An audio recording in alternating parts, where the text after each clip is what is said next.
computer or some type of device that you can type in a URL, and you will need to type in horrycounty.org/GIS/flood/ as on my screen. Now I'm on the site where you look that up, but I want to clear my screen of all the purple. The purple is the flood zone. So I'm going to clear it. Clicking that current FEMA flood zone. And now I'm going to look the property up by address. You can look it up by PIN number if you know it, or the owner's name possibly, but I'm going to look it up by address.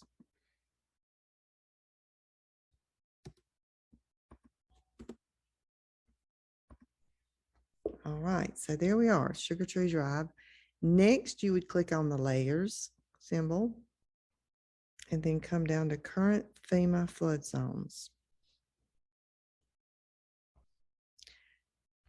Everything looks good. This property is not in a flood zone. So I'm going to look up the property that is in a flood zone. Click, and I'm going to look it up by address.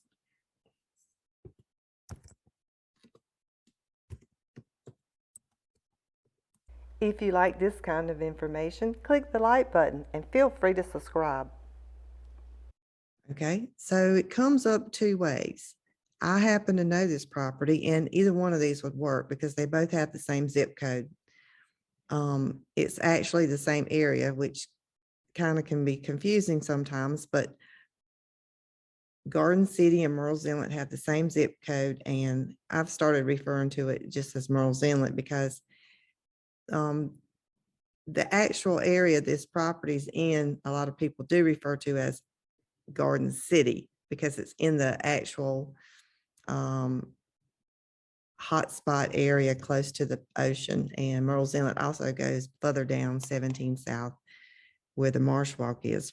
This property is actually probably 1 mile or half a mile from the beach. And this is it.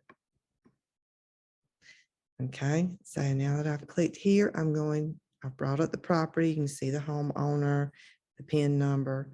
I'm going to click on layers. And next, I want to come down and click what I had clicked earlier when I cleared, but this time I'm going to click it and it's going to show us whether it's in a flood zone. Yes, this property is definitely in a flood zone. Anything with this lighter purple is definitely in a flood zone. The deep purple is actually water because this property is on the Marsh Creek. And just to let you know, I don't know what all of these letters mean. However, I do know that if it starts with the letter A, it is an inland flood zone area. I know that the pink is not as much of a flood, but to give you a better description of what each one of these colors mean, I am putting a document in the description box from FEMA that explains that. I hope this has helped. Take care. Have a wonderful weekend.